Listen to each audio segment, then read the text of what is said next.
Thanks for tuning in, guys. Thank you for inviting us into your home. My name is Ingrid Lemmy, and this is my show, American Dream. A show about people, their hopes, their dreams, their family heritage, and their unbelievable realities. My guest today is a guy, guys, you probably have heard of as Gary Vaynerchuk. Come on, help me, guys. He at Gurney's and overlooking the ocean in the Hamptons in Montauk. Very pretty. Is Gary Vee. For those who know you from Twitter, Gary Vee. Yep. That's Double who he E. is. Double E. Double E. Double E.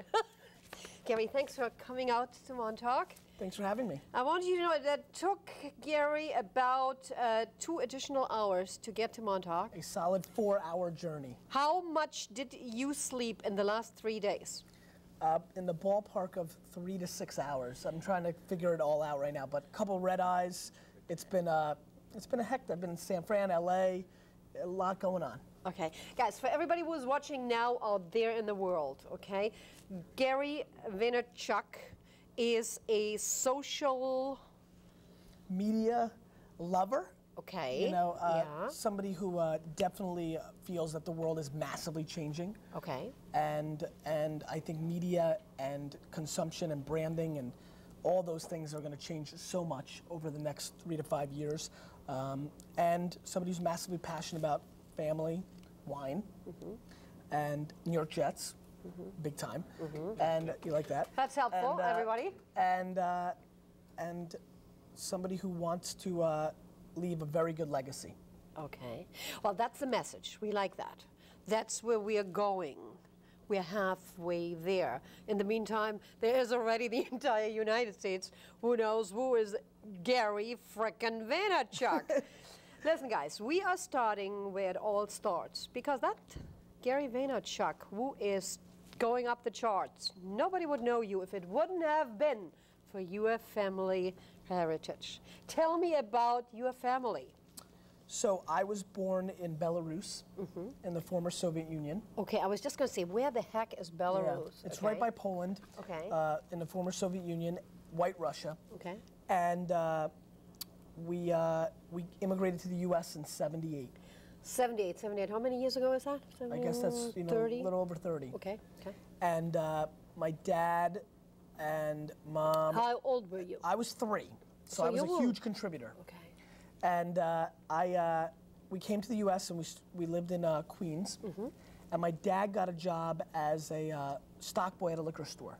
Okay. And that's how everything kind of started. He commuted from Queens to Clark, New Jersey. Boy.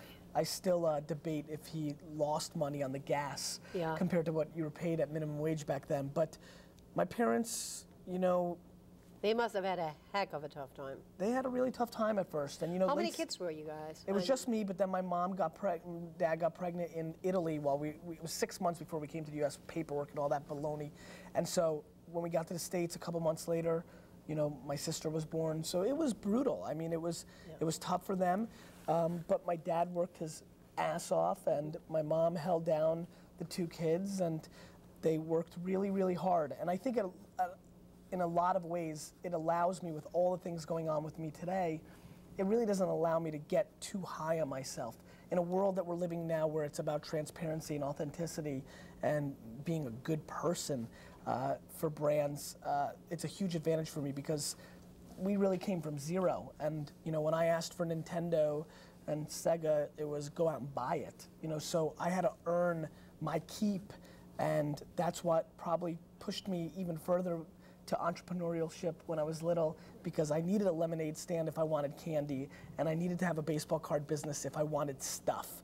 And so you didn't get it.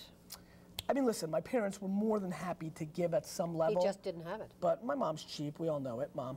And so, you know, I just really, really had to fight for it. Plus, it was in me. I mean, I wanted to sell stuff. You know, my friends were, you know, the first day of summer would be all excited, 2nd grade, yeah, let's play. And I'm like, all right, here's the plan. We're going to launch a miniature golf course this summer. And we're going to all work and build this miniature golf course, and we're going to sell tickets for $1. I mean, it was always that mindset for me. Yeah. I always looked at, my neighbor said something really great to my mom once. She said something like, no season is safe You know, if it's winter, he's ringing my door to shovel snow. If it's the fall, he's ringing my door to rake leaves. If it's the summer, he's ringing to wash my car. Yep. I was in, but you know what's funny about it? And now that I look back at it, now that my brother AJ and I have started this Vayner Media company for consulting and branding, storytelling, even at that age, the signs were Gary's Lemonade Stand. Yes. Even from that early of an age, I understood branding and thought of it that way, and that's pretty interesting to me. Yeah. Do I assume that your political direction is probably more to the right? No, it's actually not. On politics, I treat them the same way I treat life, and my mom has done an amazing job teaching me that every person is a different game. Every situation is a different game. It's not clumps, like communism was. So pushing back away from that, I'm a young guy, I'm 33, and I've voted for each party multiple times. So it's really on an individual basis for me. Is this something I believe in? Is that person something I believe in? I'm not really looking, everything I believe in business is no lines in the sand. Everything about politics in our country today is a line in the sand. I tend to not allow that to impact me. How did Dad get the wine shop? Obviously, he got the wine business. Yeah, he worked his ass off. We got lucky. Deregulation came to New Jersey. What that meant was, prior to 1981, every store had to mark up everything they bought at least 35%. Okay. So if you bought Absolute at $10, everybody was $13.50, at some level, and you could be more, but everybody was that, and it was, that was a good, nice profit margin. They deregulated that. It was a big movement in the 70s in the US. Jersey finally jumped on board in the early 80s, and that opened up, competition. And that allowed a restructure of who was important. My dad teamed up with 3 to 4 guys, started a chain called Shoppers Discount Liquors. He was obviously entrepreneurial. He had pure hustle. He had no choice. And he worked his butt off, became assistant manager. The owner saw the growth. He wanted to keep him, so he made him part owner. He saved every penny. We didn't spend money on anything. Saved up, bought a little store in Springfield, New Jersey in '83. And that was a Shoppers Discount Liquors. That's the store I ended up working in when I came on board at 14, when he dragged my butt to the store. Can you believe it? And, and then we grew it from there. And in 1997, I launched WineLibrary.com, finally convinced my dad to change the name completely to Wine Library in 1999. And from 1998 to 2005, in that 7-year window that I ran the company, we took sales from 4 million to 50 million in sales. Did you hear that, guys? From 4 million to 50 million. 50 million. Okay. So grew it quite a bit. Okay, here he is. He did it. Yeah, I mean, at some level, my dad and I are very similar in the fact that we're massively competitive, even with each other. Yes. Because he couldn't believe it, that you were right. Yeah, no, you know what's funny? My dad is an interesting dude. I like to bust his chops because he's a tough guy, and he can be tough on me, but he gave me enormous room. As I get older, I mean, my dad was 42 years old when I took over 44 years old when I took over day-to-day operations. He was a young man, and he really gave me operations. I mean, I ran the company. That blows me away today. As I get older, and I feel, I'm still maybe a decade away, but still, I know what I'm going to feel like at 44. To give your son that kind of room to run the company was shocking. And say, you know what, my son is doing a heck of a job. No question. Can you believe it? He really, really did a good job in that. Gary, listen, we got to take a break because we have all those. I don't like breaks. I know, I hate it too, guys. Please stay with us. Go get a glass of wine. Or 2. Welcome to Wine Library TV. I am your host, Gary Vaynerchuk. And this, my friends, is the Thunder Show, aka the internet's most passionate wine program. Today's show is very interesting as we get cozy on the Laid Back Friday. And we are back at Blue Ribbon Wine Bar. We are here at Chateau Clinet. We are at Chateau Dozy Vidrines. Is that cute? Did the entire Vayner Nation just go, or did they go, what? The big golf ball means that we are in Epcot Center. If you don't have the goods in that subject matter, nobody's gonna care. No? No. Can I try that? Because I've eaten dirt. So it's like cream pie squirted with lemon on top. Panthro is on the table. We'll explain why in a second. Link that up, Vaynerchuk. Let it sit in your glass for 45 seconds. It will open up like a fine wine. $15. Oh, and it's plastic. Motor oil blended with Bengay. Boatloads. I mean, bowls. Let's give me like 7 bowls of gorgeous cherries coming through, right? Do you taste wines every day? Yes. Every day. Every day. It's always a good opportunity to, you know, smell. Not getting much at all. I get a little Tabasco sauce mixed with a little bit of like, little Tabasco on top of cigar mixed maybe with a little bit of like grenadine. Am I like Mr. Wizard from like the 80s? This is a gorgeous effort. Just beautiful pear. Great kirsch, cherry, like real cherry juice, but this great cranberry. Little black currant coming through on the wine. Very good fruit, very dark, almost like an exotic $6, $7 chocolate bar. The red cough drops that were like candy, because you'd always be like, Mom, I have a sore throat, give me that. So you can pound this whole bottle. It's like drinking a beer. Kind of like a junkyard fire. Yes. How do we make what we do become relevant, buzzworthy, viral? Good bright fruit, but not candy ass, as The Rock would say. It's like somebody took a velvet glove and stuck it directly in your mouth. What is your internet obsession right now? Everything has to start with, how is this going to impact my global legacy? You, with a little bit of me, we're changing the wine world. Whether they like it or not.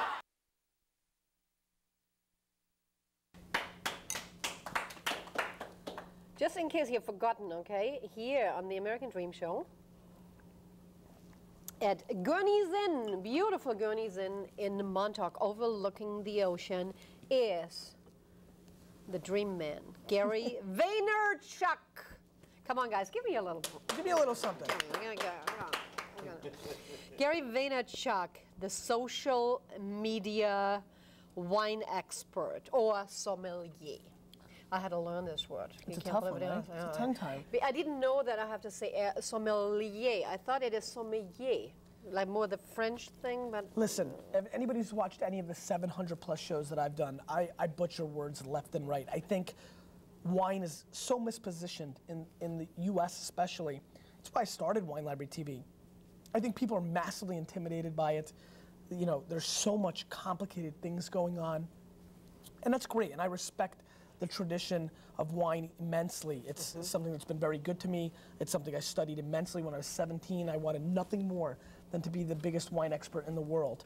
I read everything. I ate. Tell me why you said to yourself, you know what, I have to make it. I am going to make it. Why not with wine? Is that what it is? Is that your message? Choose a subject and run with it? I think, you know, to me, I have a book coming out in October called Crush It. And the entire concept of the book is we're living in a different world. You know, I built my brand and all these opportunities that have come to me in the last 3 to 4 years by taking a camera and pointing it at myself in my office in New Jersey. The gatekeepers are in less control than they've ever been. And if you have a passion, whether it's gardening or fishing or cupcakes or MTV, I don't care what it is. Take it and run with it. Take it, put it online, because the cost is zero. And your distribution can be immense. It's why things like Twitter and Facebook and Tumblr and YouTube are talked about so much. They're word of mouth tools. They allow you to send your message out there at zero cost. Really, all you're putting in is sweat equity. It's hustle.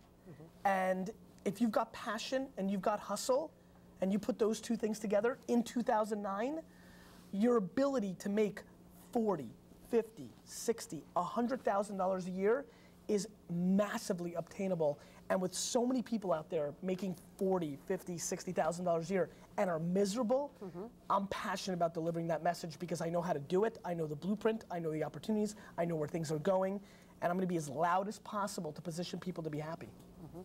You have, following Gary Vaynerchuk on Twitter, you have about over 700,000 followers. Yeah, I'm gonna name drop here a little bit. Please. I did a wine dinner for Justin Timberlake and Jessica Biel in the city a couple of weeks ago. Did you hear that, guys? Cool, right? and they were just blown, like some of the people around there were blown away that, you know, Justin has 250,000 fans on Twitter, and I have 750,000 fans.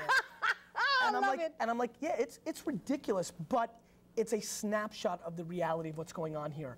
Everybody is going to be famous to 15 people instead of everybody having 15 minutes of fame. That's number one. Number two, the ability for everybody to have a voice now is staggering. And to me, that's what's really shocking. The fact that there's a young kid in Idaho right now who knows so much about tennis and will become the authority on the subject in 3 years at zero cost, that's something that our society has never dealt with before. I don't think mainstream media, and we've seen the demise at some level of music and definitely newspapers. I think the television industry is in for a rude awakening over the next 5 to 7 years, and it's just going to be a different world that we live in.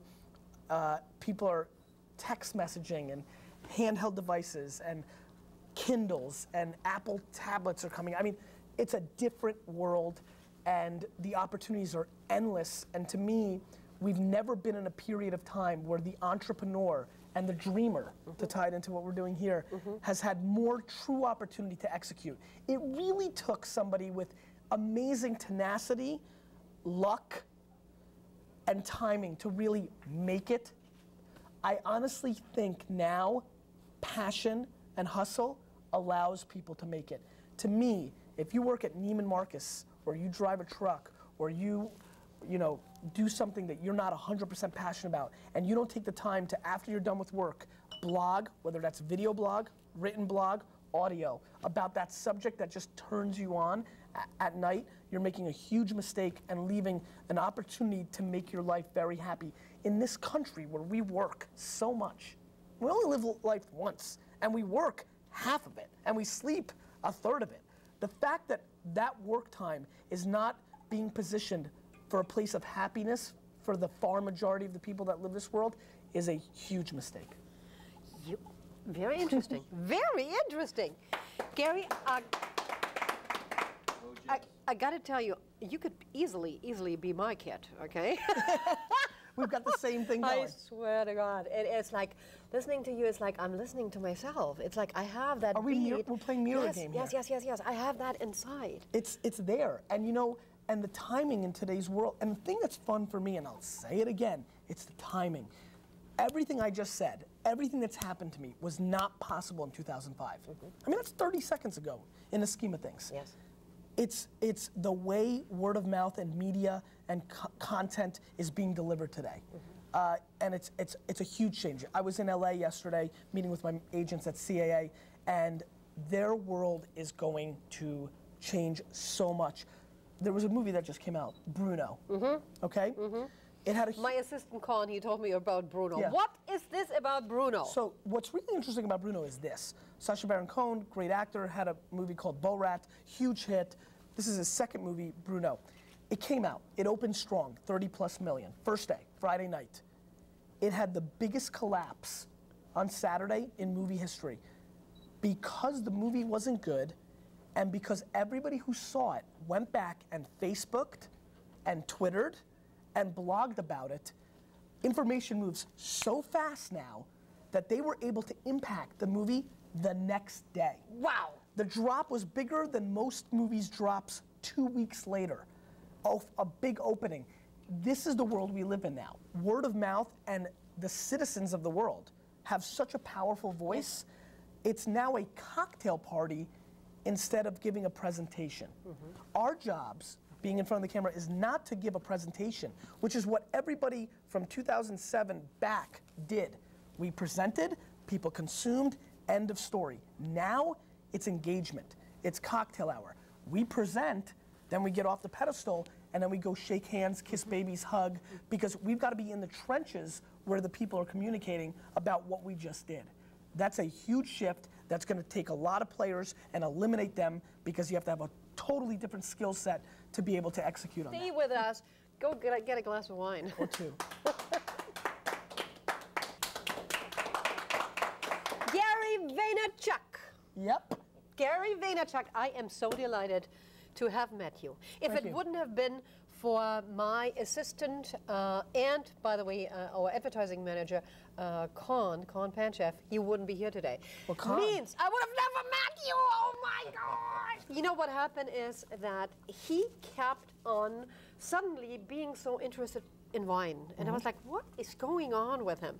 And then he's like, you know, I met this guy. I mean, he didn't meet you, of course, but I'm watching this guy, and he's really, really amazing, and he doesn't get too quickly excited about nothing. He's a very intelligent person and very rational. So there must have been something weird going on. And then our dining room director, you know, he said, you know, I watch him too. So he is now the 30-year-old, and there is the 50-year-old. So there is something obviously in you what you have to give to everyone somehow. Gary, please, we were talking earlier about not only just because of changing and how we are doing everything different now, but also that you said you skipped a generation. You wish you would have started with 14. Yeah, I mean, I was just saying to you off camera that I'm devastated that I missed this by one generation, because if I was, like, I really believe in what I can accomplish, and I know that I have all this great success coming my way, I hope. I truly believe that if I was 13, 14 years old right now, I would be crushing it. I would have $1 million company at 14. It would be so newsworthy. It would have been so cool to have like that newspaper article about the 14-year-old millionaire. It's just, it's so unbelievable that young people have time right now to be able to build businesses, and they can do it and scale it. I mean, I couldn't open a store when I was 14. That wasn't gonna happen. Yeah. But today, I could build content and have affiliate advertising against it. I could open a store online and have it drop shipped, whatever interest I would have had at the time. I would have definitely done $1 million a year in my baseball card business with just eBay when I was 13, 14, because it's tenacity, right? It's work ethic. I didn't want to play video games. I didn't want to go out and drink beers with friends under the boardwalk. I wanted to build businesses. And so, yeah, I definitely, I mean, listen, you can't regret what era you're born in. It's nothing you can control. Hey, to me, you're pretty young, okay? Yeah, I understand. I understand. I can't complain. People are probably looking at me right now like he is a I jerk. also, on the other, on the other way, listen, I am 50, and let me tell you, I have the most amazing plans for my, you know what I'm saying?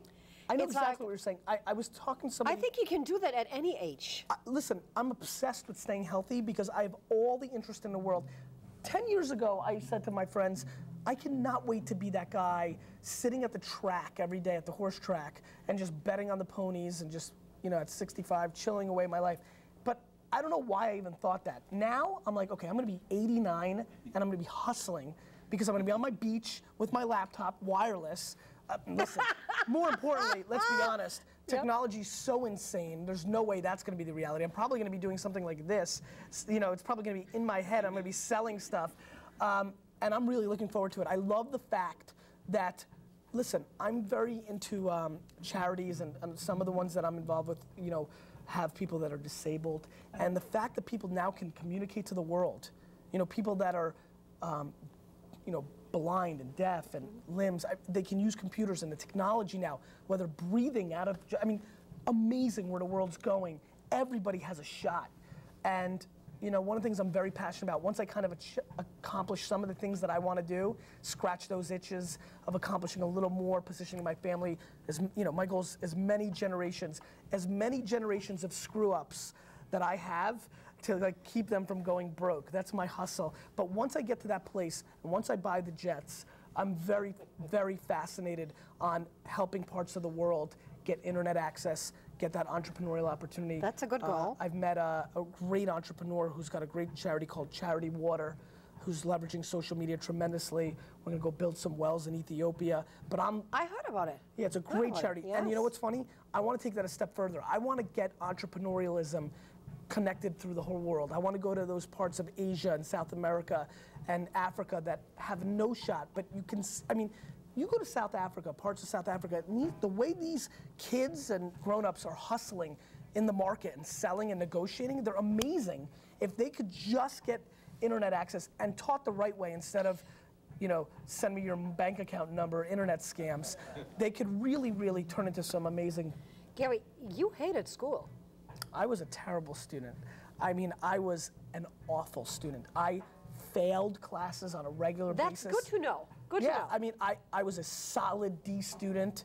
My mom at some level was definitely embarrassed. You know, every other Russian immigrant child that came over with my parents was going to Yale and Brown because education was the opportunity. You know, it was that strict mentality. You know, it was just, that was the way you were going to make it in the US, right? Education was the game. All these parents were cab drivers and had all the, you know, were big people in Russia, you know, scientists, and here we're making $3 an hour. Coming to America. That's right. They wanted their kids to get education.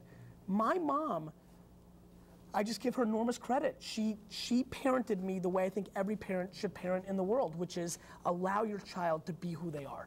You know, listen, I think about it every day. What if my children are lazy because I have so much to give them and they're not as hungry as me? It's something I think about every day. You know, is Misha going to be lazy and bratty because she can get anything she wants, and we're gonna have to keep up with the Joneses to make her happy? And I don't worry about that because I'm so fascinated on building her self-esteem and making her realize it's not about things. And my mom did that, and even though I was a crap student, she punished me because she didn't like it. But you know, it only lasted about 10 days, and I was back to doing my thing. Good to know. Gary, listen, we have to wrap up. That's devastating. Tell me, I understand. Tell me very quickly, what are you using money for? What do you love to spend money on? You know, it's so funny. I called my mom out and called her cheap earlier in this, and now I'm gonna like call the only thing I really like to spend money on, and it's the only thing, is Jets jerseys. And I mean it. This is not a joke. I think people think I'm joking. I am fascinated with buying Jets jerseys of players that barely play. Yeah. Guys who are like the third string. Like when the Jets draft, I'll always order the 3rd and 4th and 5th round players' jerseys, because when I wear them to the stadium, and I get pretty good access, and they see me wearing their jersey, that reaction is so overwhelming. They are I mean, players have come up to me, like, come right in the field during practice, getting ready for a game, coming up to me, giving me a high five and saying, my parents don't even have this jersey, and just like run off. It's so, it makes them happy. It makes me a nerdy Jets fan, which makes me happy. And that's really like the big waste money play. Other than that, I either save it, Lizzie spends it on whatever we need. Food, we like to eat out, but nothing too crazy. You know, when you come from zero. I'm gonna take you to a whole bunch of sushi now after the show. I'm in. Is that a deal? I'm in. Pound. Gary Vaynerchuk. I like the pound. Listen, guys, I just want you to know that this man just described in half an hour our future. You all can do the same. So, see you again. True.